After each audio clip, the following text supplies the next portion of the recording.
this morning. I happen to own Uxbridge Equine Vet Services as well as Crest. We're going to have Doctors Arroyo and Baird speak about Potomac fever in just a second. I'd like to also ask if you guys could pick up some other topics. We'll probably do our very, very best to run this sort of a equine education day in about a year from now. And so you can let us know what sort of things you want to talk about or cover that time. You can email them in or just let anybody with a black shirt that says Maple Crest on know, and we'll try to get those things done. One topic we tried to get covered today, which we weren't successful at, was, well, before I tell you, I'll just go. How many people have taken a tick off of a horse or a dog in the last year? My son. Or your son? Actually, my husband did it, I didn't. So we'll try to see who we can find to speak about that sort of topic in a year from now. And it may be horse related, it may be people related, it probably be covering all of those things, including commands and cats and things like that. Because I know that's I get questioned about that every time we want to farm. Yes, ma'am. There's a breaking thing about ticks. Lady out in Nova Scotia, a scientist, has done a lot of research, and she's got a product now that can be sprayed on clothing and will repel ticks. It works really well. And so I'm thinking horses are wearing clothes, so maybe we could use one. It might be something that will come to is that they all have to wear these flies. So that's probably a good topic. Has anybody got any quickie questions for me or David or anybody at Maple Crest, or we just going to get on with doctors and all that? Yes. I just want to thank you for putting this on for all of us. It's been very informative.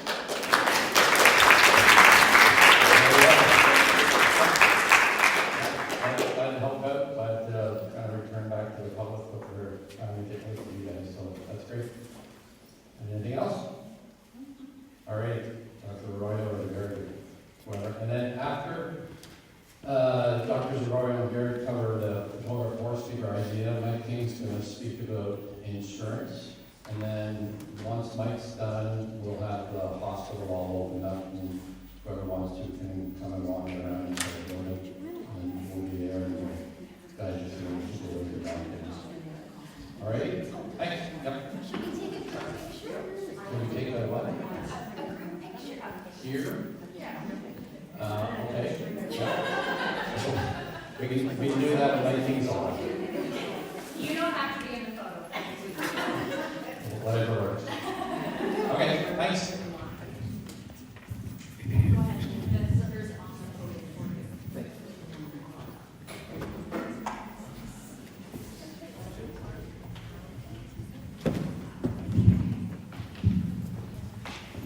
Good afternoon. How are you? Great. Great. Thank you. Well, let me start by saying that it's a really pleasure to be here, and hopefully we have an entertaining talk. I brought with me Dr. Baird, she's one of my colleagues and mentors, and we will try to split the talk a little bit, and we are very enthusiastic about this topic. We were here in this room about 18 years ago, I believe, and maybe some of you were here or not, talking about Potomac at that time. And we came down here because there was a lot of concerns about diarrhea in horses.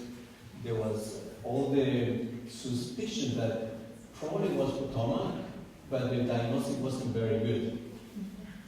So Dr. Baird will be very busy trying to answer some of those questions, and so we'll have some new information to share today, and hopefully you'll find it interesting.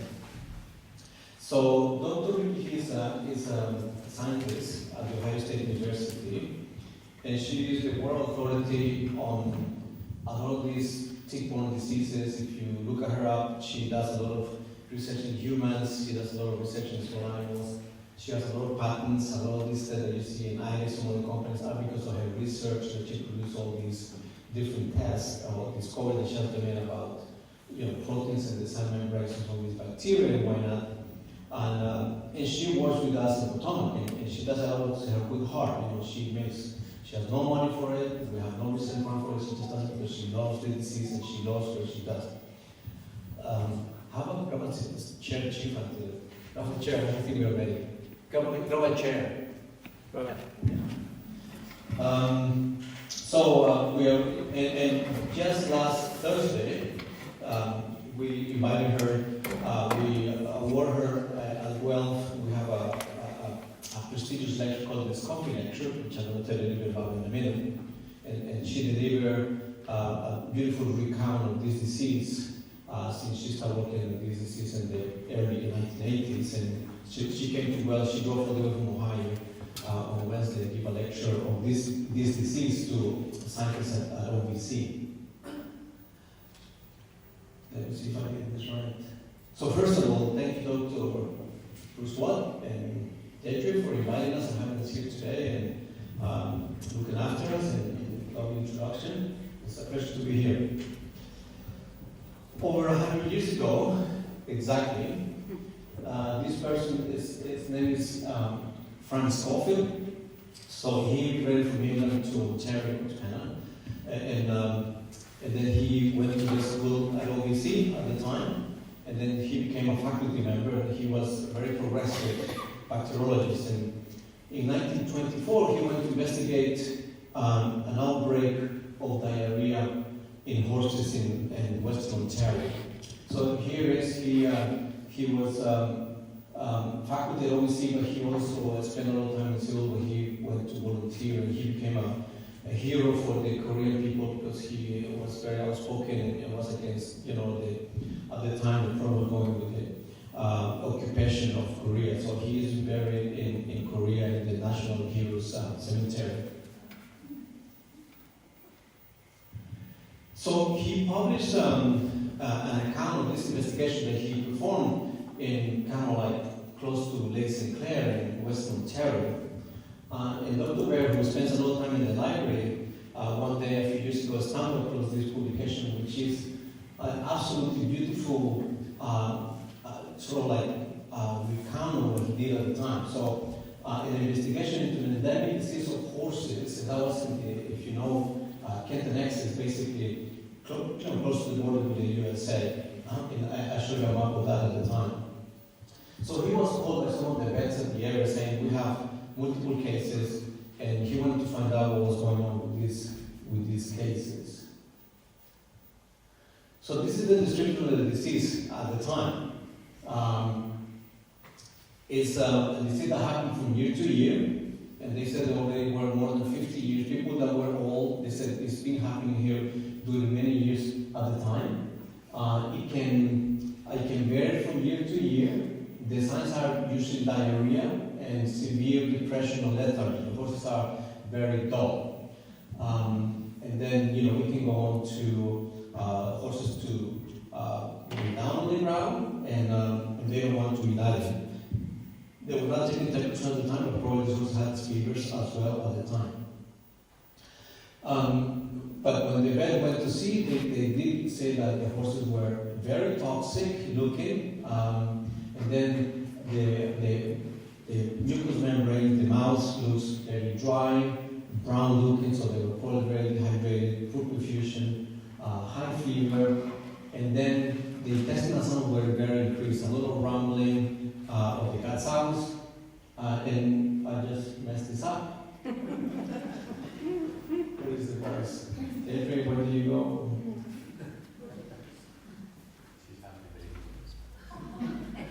Not yet.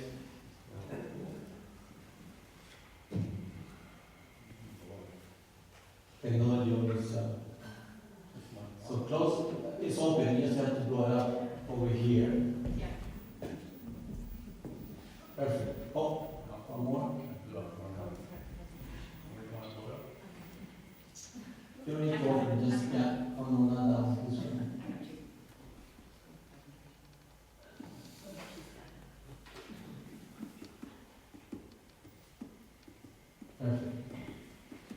Okay, let's see if I don't mess this up too much. This is too sensitive. Something that also was very important is that it's a seasonal disease. So mostly of something that happens during the summer. So the farmers consider this is very serious during the course of the hay season. So usually late summer, early fall, that was when it was happening. And again, July and August was the peak of the disease. And at this time, again, look, the first case in the first 14th of July. Nowadays, we know that the disease expands a little bit longer, but I guess that's when they were seeing the disease. And, similarly, we noticed that, for example, a few years ago, our first cases started to occur in June, but now with global warming, we have seen cases as early as May and as late as November. So, confirmed cases that we have.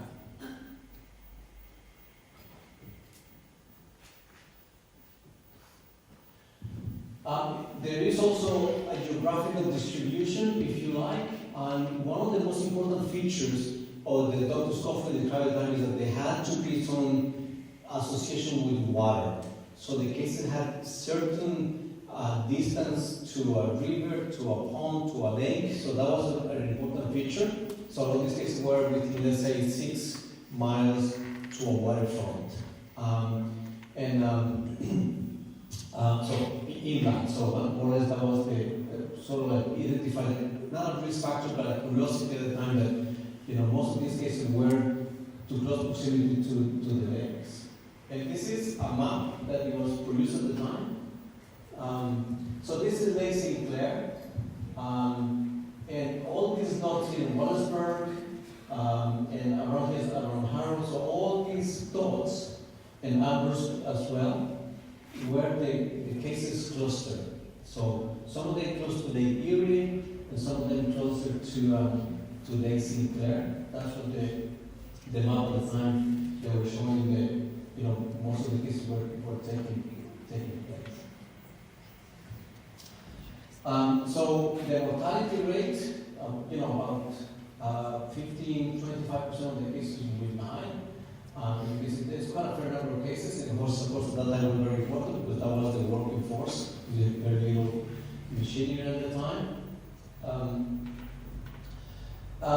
Some of the observations that they thought that there must be a common source of infection, even though it didn't seem to spread from horse to horse. So, common source of infection, but not contagious from horse to horse. So that was also important to record. And some of the animals actually will recover spontaneously with no treatment. There were not too many treatments at the time, but some horses will, recover it and eventually from the disease.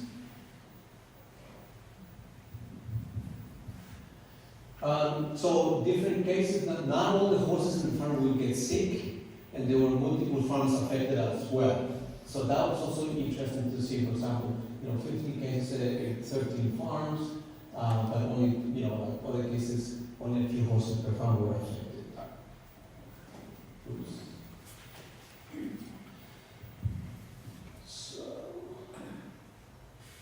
So what do we know right now about this disease? In the early 1980s, it was finally cultured. This bacteria doesn't grow on your regular agar media that you see in a plate where the bacteria will grow. It's obligatory intracellular bacteria, so it needs to grow in cell cultures. So that's what they're very specialized to do, and not too many labs do. Originally it was called Ehrlichia rhistisi due to the similarity to some other Ehrlichia disease, but it was reclassified as Rickettsia rhistisi more recently in the early 2000s because it's a complete different genus. It is called rhistisi due to a researcher in Illinois who, Dr. Modelistic, who was one of the ones who first cultured it. It's a gram-negative bacteria, very, very difficult to grow. It takes weeks, the earliest 10 days to 14, even 4 or 5 weeks, 40 days before we can see the bacteria growing.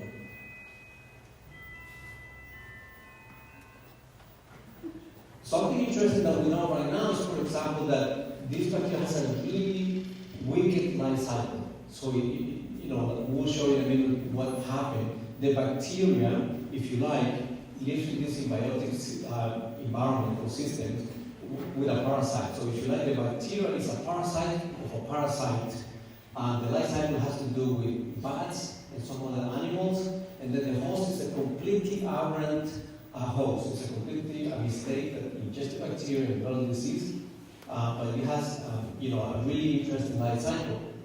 And mayflies had to do with that life cycle.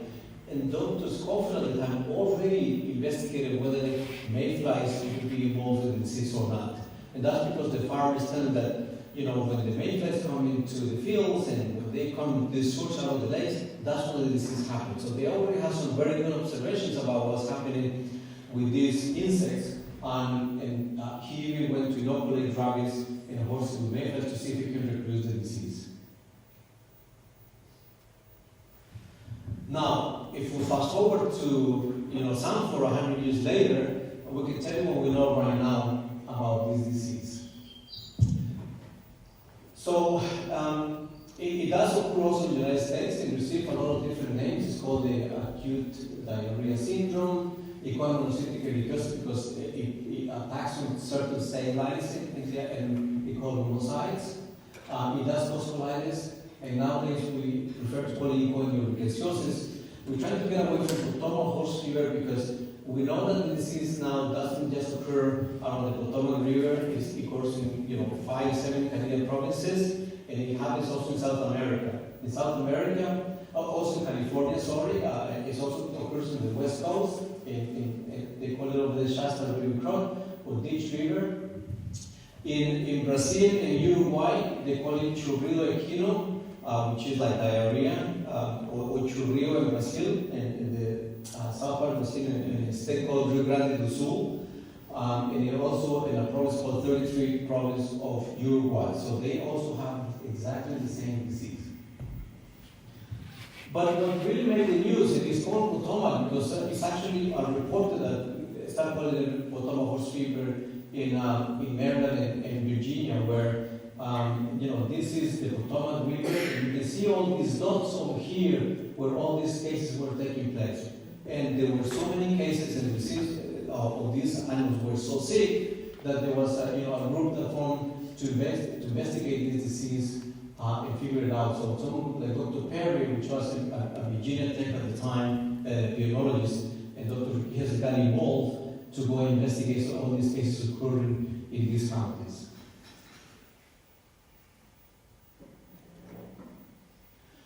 And again, just like Dr. Schofield, we know now that diarrhea, the top 3 clinical signs that you're going to see on these horses is lethargy, fever, and anorexia. So they don't want to eat, they don't want to do anything, and they will have a fever. That will the 3 more commons. Increased gut sounds, yes. Sometimes they will have increased, but in the beginning they can be even decreased if they are very dehydrated, so you don't hear anything. Diarrhea, interesting enough, only about 60% of the horses will develop diarrhea. So there are horses that have this, but they don't necessarily develop diarrhea. If it does occur, it can be very explosive, can be very watery, but it can be also just kind of like cow pie looking diarrhea. And for some reason, out of all the colitis cases that are out there, with all the different causes, horses with urticaria or Potomac horses tend to develop more laminitis than any other disease. So somewhere between 25 to 40%, actually this would be 40, of the horses that develop Potomac could also go on to develop laminitis. And we also have seen horses with urticaria or Potomac that only develop laminitis, and they don't develop insane diarrhea. So they can show just signs of laminitis, and they are positive for urticaria in their blood. This is to show, for example, that they can vary from year to year. So these are different cases of different years, so 7, 8, etc.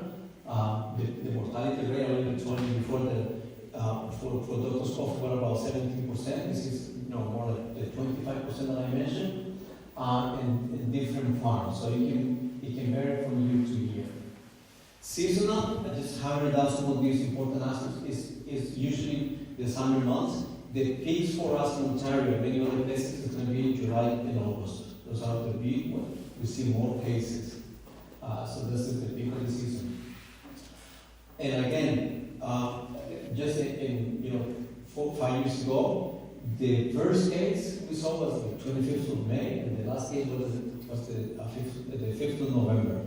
And similarly in Ohio, for example, the same year, the last case I saw was like the 29th of October. So the season is getting wider, less cases, but we still see it at the time.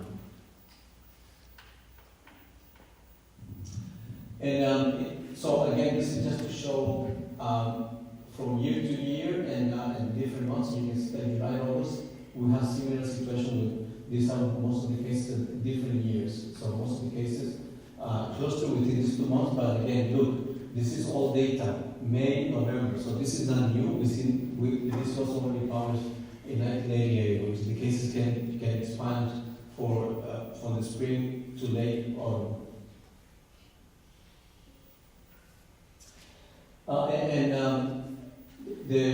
You can see the percentage, July 25, 40. So these are all 65% of the cases close to within this 2 months. So why is it important? Because, we should be more vigilant during those months. Horses with, fevers, lethargy, anorexia, and of course diarrhea. We need to test for it. So this is very important for us to consider this disease during this time. So when we start seeing cases in the spring already, we start testing. But we don't test in the winter time for it, but we know that when the time comes, this disease has to be highly considered in those months. So what about location? So it's being described only in this continent, and by this continent I mean North and Central and South America. So in Canada, we confirmed the disease now in Ontario. As a matter of fact, the first time the disease was confirmed, or at least serologically confirmed, mostly was in Alberta.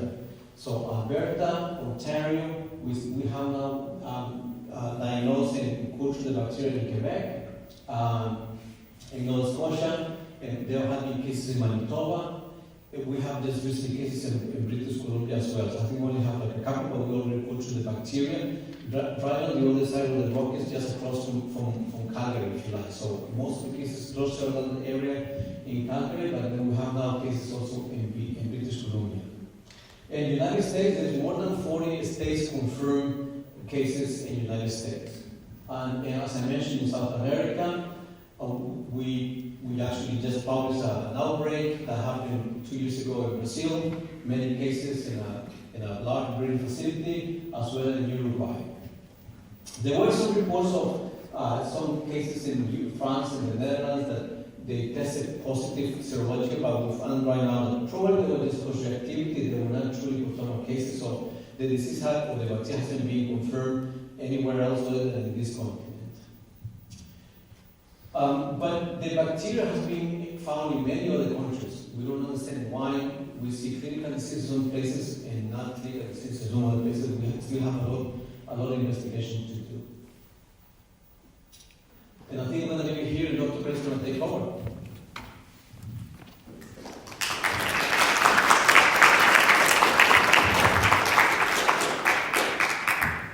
Dr. Baird was my professor. Dr. Baird has been retired for 20 years, but is still working and is still fascinated about this disease, and we still do research, and is still very excited to talk about this disease. So I'm very happy to have him here with me today. Thank you.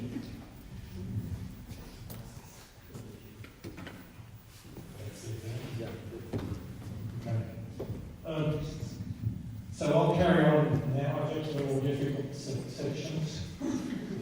So this is what we did. We got practitioners every time they saw a horse that they thought was determined. We got them to send in blood, and we got our friends in Ohio to actually culture to see whether they can actually find the organism. So you see all these red dots. So these are all cases that were confirmed. So it's pretty widespread.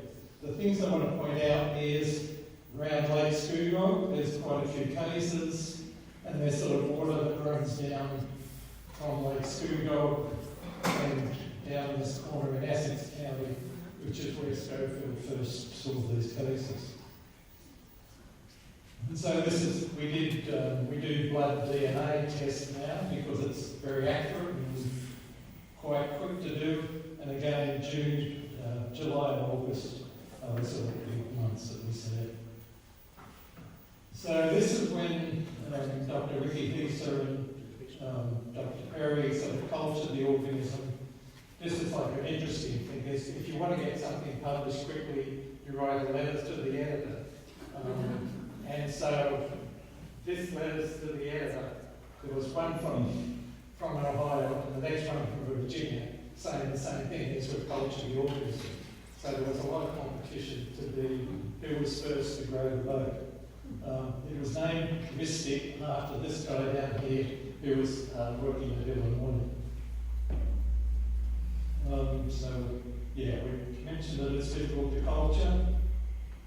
Oops.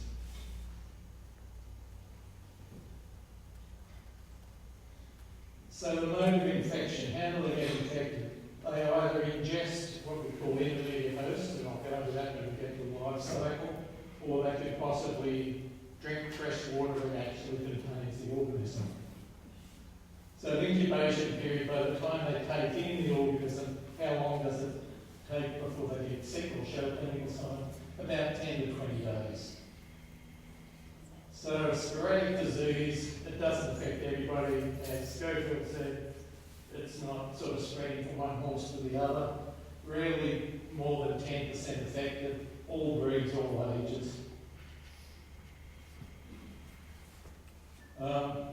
It's rare in foals. We reported 2 cases in foals quite recently, a few years back. But it does happen, but it's uncommon. So yeah, there's a big variation in clinical signs, as I said. Most of them are mild subclinical, and these are like healthy horses and they don't show any signs of illness, but if you test them on their blood, they've got antibodies to the disease. So yeah, the following signs: depression, dullness. We don't say depression now, we say optimization, because it's depression's linked with humans and horses. So we say they're dull, they're off feed, 80% of them are off feed, and they usually get a fever. This is a graph to show you what they do with the fever. So they get what we call a biphasic rise in temperature. So they go along and they get a temperature rise, then it drops, and then they get another temperature rise. That little crosshatch down the bottom is usually when they break with diarrhea. Ileus, their gut sounds are decreased initially, and then they get dark-looking mucous membranes. So it's like that's a toxicity. Diarrhea in about 60% of cases. It starts off as soft, commonly what we call cow fire, and then you can get profuse watery diarrhea, which can last 1 to 10 days. Because they've got the diarrhea, they'll become dehydrated, and some of them will have colic signs, but they're often mild colic signs. Oops. The worst thing about Potomac horse fever that I hate is laminitis. I get a really, really nasty laminitis. I hate laminitis. Everybody, it's a terrible disease. Potomac horses tend to get more than 1 foot involved, and often it's pretty severe. And often they can present just with laminitis, they've had the other signs. So that to me is the worst thing about Potomac's laminitis. So their age, they vary. In hospital, this is sort of a survey that was done in Indiana, and this was their they were in hospital for 4 to 5 days, sometimes longer. 65% of them had diarrhea, 12% colic. Laminitis developed in hospital, 42%. So, but the really bad cases did laminitis. And that's often the reason that the discharge rate can be so low because of melanomas. They can have abortions associated with this. It's not terribly well recognised because the mare, if it's a pregnant mare, it gets sick, it aborts, and often they're sort of quite delayed abortion, so they're happening like 3 months or so, later on. And they can cause infection in the fetus. So the diagnosis is very complicated. You have to get the fetus and you look at the colon, and if you get some fetal tissues, it can cause abortions. Mortality rate 5 to 10% without treatment. Clinical course usually about 5 to 10 days. So the story is the risk factors, water. So they're often associated with anywhere waterways, rivers, lakes, creeks, irrigation ditches. They're the sort of that they're grazing close to it. The life cycle is, to say the least, extremely complicated. So it involves a trematode, which is like flukes, black fluke, and it's the host of the recipient. So the organism begins in the stream as an egg. The egg is eaten by a freshwater snail, and there are sort of different snail species. So this is the snails down the bottom. And in the snail, the trematode develops these things we call sporocysts and cercaria, and they leave the snail, and then ingeniously they bore into these aquatic insects that are there, such as mayflies. So when the larvae develops into another stage, and then they sort of come out from there. I've got another graph on here. So the mayflies, I never saw mayflies until I came to Ontario. I didn't know what they were. So they're quite unique to North America, and they're also in Europe as well. So mayflies spend about 1 to 3 years underwater as underwater nymphs. They feed on plant life, and they molt. They fly to nearby plants. They shed their skins, and they can do this. So this is a diagram of what goes on. So as Dr. Arroyo mentioned, their definitive host is bats. Bats love mayflies. They eat mayflies, that's where they tend to sort of go. So you get eggs go in, and then they come through this snail stage, and then they get the cercaria, and they burrow in to these intermediate hosts, and then as the mayfly emerges, they're emerging with the organism in them.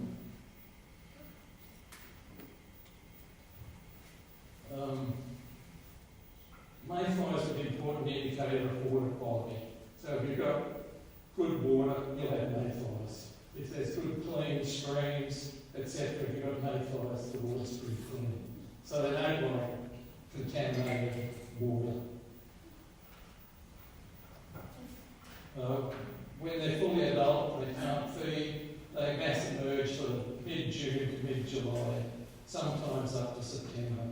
So males and females fall over the water. The males die after they're mating. Females live a few more hours. So this is like evidence of sort of mayflies. Mayflies love light, so that's what they'll tend to hang around. So you get these great, huge accumulations of mayflies. So we're looking at this is when we started looking for mayflies.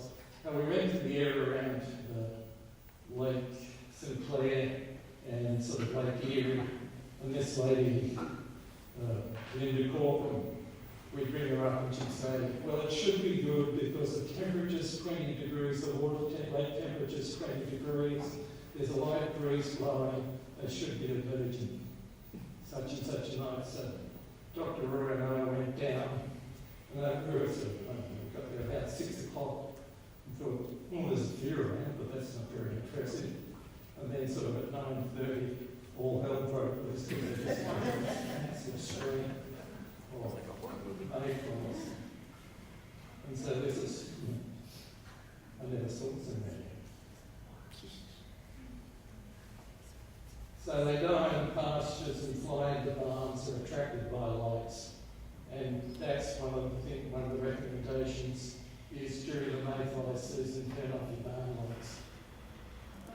The mayflies and the other organism, the other sort of insect that could be wrong, a caddisfly, but that's not as common as mayflies. So this is from Detroit here, the Weather Bureau, and all this massive yellow, that's mayflies. It just sort of shows you, and that's exactly the area where where all the problems happen in scope for the first thing.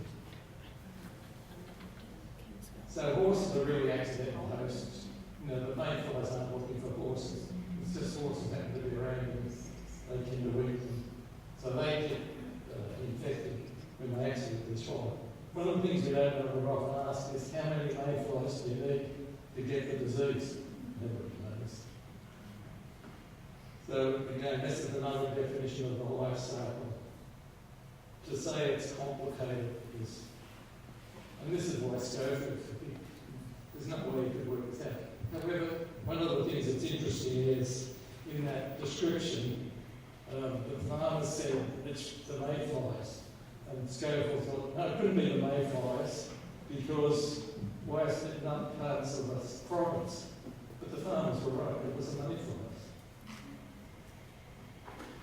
And the other thing about mayflies is they don't fly very far from their water source. So this lady from University of Windsor, she's been catching mayflies up to 5 kilometres from the shores. So that's about as far as they'll fly in. Excuse me, on your diagram, Yeah. it showed a barn swallow with the bat. Yeah. So are they carried by barn swallows as Yeah, well? birds will eat, they feed on mayflies. I don't know that anybody's ever shown the barn swallows are sort of actually spreading the disease. It seems to be more that the horses are picking up behind their hay sources. Yeah, there's quite a few things we really don't know about how it takes place. Now the interesting thing is when the disease was first reported, they called it an Ehrlichia. And one of the guys who was working with Dr. Ricky Higson said, this could be similar to salmon disease poisoning in dogs. And it's exactly the same life cycle. We don't get salmon disease, well, see, so dogs eat the fish, they pass it, and you go through the same deal through snails and fluke, and then it goes through the salmon themselves. And so this is sort of where you tend to see salmon poisoning disease. It's along the sort of west coast, and it extends up into BC. So you can get salmon disease poisoning dogs. One of the things I don't know is what happens to the bears that eat all the salmon. Somebody needs to have a look at the bears instead of the population. So we do get it in British Columbia. So yeah, salmon disease poisoning, exactly the same life cycle as Potomac horse fever. Different snails, different fluke, organisms belongs to the same family. So this is what happens in pathology. So the organism it goes for the small intestine. That's where it causes its, large intestine. So that's where it causes its damage. So when we get a horse in with diarrhea, we usually say it's got a choleritis, because that's where the water reabsorption takes place, where the sodium capacity water reabsorption takes place. So to give you an idea, this is an infected on the left side, and this is the normal on the right side. So they lose all those goblet cells, so you get pathology. And this is what it looks like in the real case. So it's very damaged colon. So what we did, this is 2016-17, this is part of the survey, again, being veterinarian sent in samples. We had some in hospital, and there were two horses that were different. So the rest of these were all near-effective, sticky, the common one. And so this is what it looked like. So these are the same cases. So all these green spots are near-effective, sticky. But there were two, one called Tom, the horse was Tommy, and one called Finnegan. And they were different. And Dr. Ricky got very excited because I think in 1981, something like that, she isolated this organism which was different from the normal near-effective. Oops, we're going backwards. Sorry. Now, Tom lives sort of very close to Lake Simcoe. Again, it's sort of water sources. That's the issue. Finnegan, sort of the St. Lawrence River, not far from the water there. So this is like a family tree of organisms, if you like. So all these ones up here being the sticky, they're the ones that were in the black sort of on our map. But there were these two that were different. And this Neurocatsia 81 is the one that Dr. Ricky Hughes isolated. Now she had a liquid nitrogen tank to store. Somehow the liquid nitrogen ran out, so she lost it. She was quite disappointed by that because she knew it was different. But she was very delighted when she got these two from Ontario. Now the organism, is separate from the sticky, and she gave the name Neurocatsia finlayensis. Finlay, where she isolated it, was the birthplace of Sahara rickets, and rickets is Rickettsia-Hulls. We talked about Rickettsia-Hulls. He was a quite brilliant guy who his work involved Rocky Mountain spot and food, and that was called Rickettsia rustici. Rocky Mountain spot and food still occurs in the US. And so this is where Findlay is. So you can see Lake Erie. There's the lake that runs down there, and this is where. So it's in the same ballpark.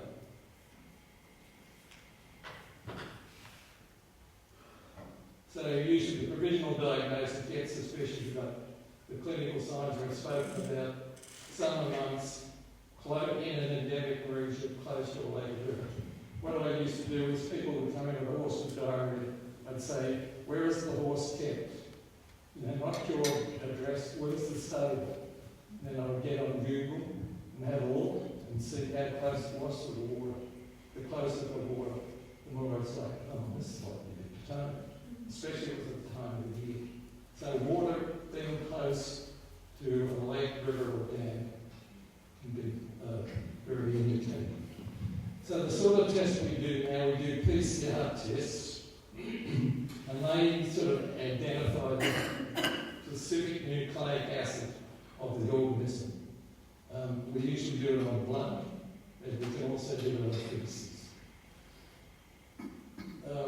Dr. Ricky Hughes at one time in Ohio had an outbreak, huge outbreak, 75 horses, and it was in a racetrack.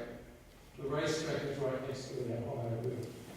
So it's like not a good place for horses to be.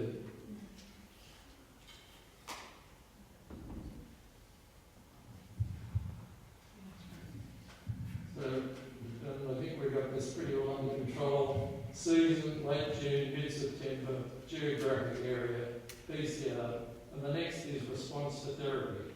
So what we usually do is use an antibiotic called oxytetracycline, and we usually give them IV fluids.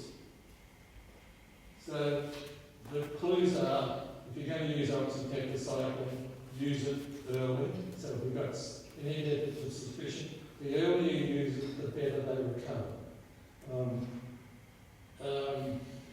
We usually give it in a litre of saline, that's just to be on the safe side.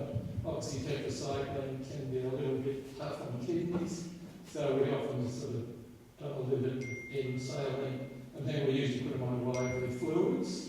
we'll usually give them an anti-inflammatory such as flumexin, Banamine, and we're extra cautious, we'll put ice boots on them because we're worried that laminitis may happen.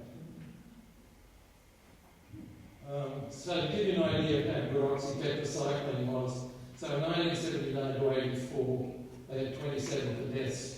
In 1985, they introduced oxytetracycline, that dropped down to 8.5%.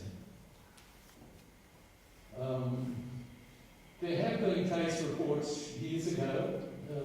Eastern Ontario had cases reported by guys in the diagnostic lab there, and these counties were the ones involved. Now we get to vaccines. This is what I have to really want to get first. The vaccines we've got mediocre. Why? Part of it is they're still using the same strain that happened in Maryland in 1980. Well, it's a 1988 strain. So the usual recommendation is to vaccinate early in the spring or early summer, and sort of vaccinate about a month before case are expected. I always say consult with your veterinarian. Some veterinarians are like, yeah, let's vaccinate. Others are like, So the AEP, which is the Practitioners Association, this is what they recommend: 2 doses, 3 to 4 weeks apart, and then you're vaccinated periods.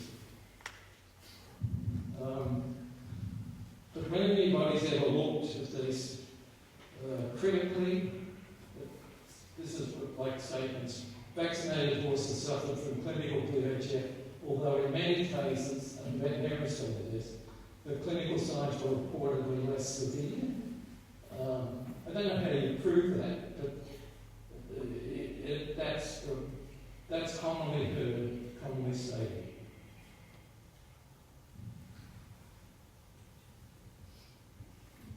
So there's a myth. The reason that there may be failure is there's most probably more than one strain. So the 1988 strain that's in the vaccine may not be the best strain, and there may be other strains that are coming on. So these are the sort of vaccines. We talk about monovalent. Monovalent means it's just for Ehrlichia sticky. It's just for Potomac. There are multivalent strains in which you get Potomac horse fever combined with rabies. This is a study that was done in 2019. Both produced poor immunogenicity. When they looked at sort of the antibody production, it wasn't that flash. And only about a third developed what they call seroconversion. You could actually pitch there was enough antibodies. So monovalent vaccines are the best. And that's based on the number of horses that actually get antibodies. So prevention, vaccination, decrease exposure to aquatic insects. So it essentially is, if you're in next door to a lake, maybe you should bring them in the June to August time frame, because it seems to be that's when they're going to try and restrict their grazing at that time. Turn off the barn lights because you'll get more lake or less hanging around. Keep the hay and feed that you've got covered at night, especially at night. And the story is that recovered horses seem to be immune for reinfection for at least 20 months.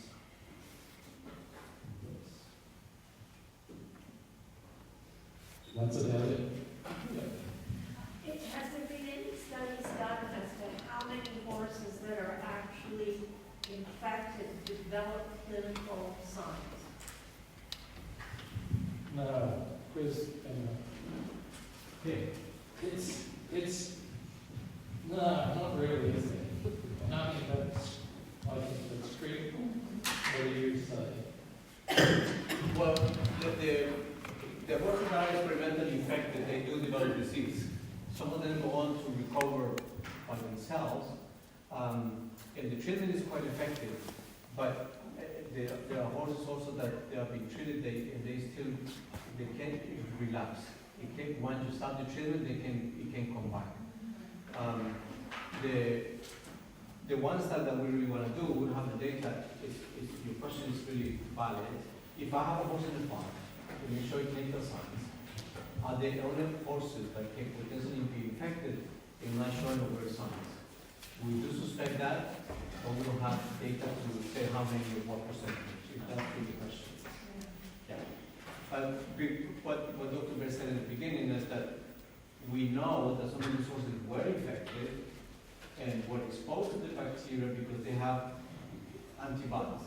So we know that they were exposed because they had to develop a response to it. So that's why you're looking at how many insects would maybe cause, because maybe if they had one, they might have antibodies, but it wasn't enough to cause. Those is definitely important, and that's a really good point too. So the one thing that is very frustrating is that a lot of them, we don't know how the horses get the disease.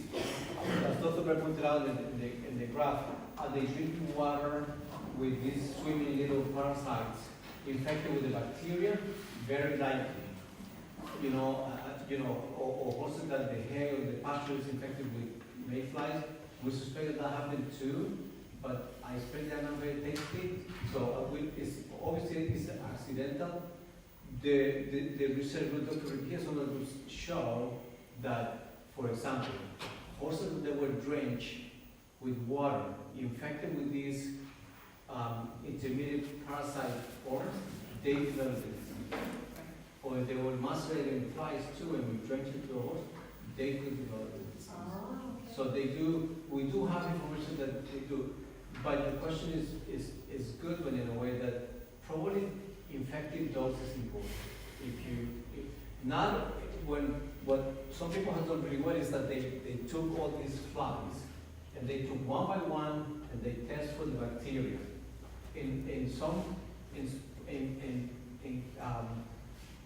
Not the mayfly, the caddis flies. And the caddis flies, only about 14% of the flies were positive. So if you have 100 flies, 14 are positive, and 86 would be negative. Mayfly, it depends on the region. So probably the disease varies so much from year to year and so on because the life cycle is so complicated. So there is many points where things can change. For example, the bacteria is a parasite or parasite. So if the bacteria is transmitted through the parasite cycle, what is called vertically. In other words, the offspring of the parasite, the bacteria goes with the offspring. But sometimes in some lineages, if the parasite has 100 daughters, let's say, sometimes 100 will be infected with the bacteria, sometimes as little as 10% will be infected with the bacteria. So it changes a lot. Yeah, exactly. So it's not so strict one-to-one. So some experiments show that the parasite has a lot of obviously offspring, and because it goes from the eggs of the parasites, the bacteria follows that reproductive cycle. But not every single offspring will be infected or will be carrying the bacteria, if that makes any sense.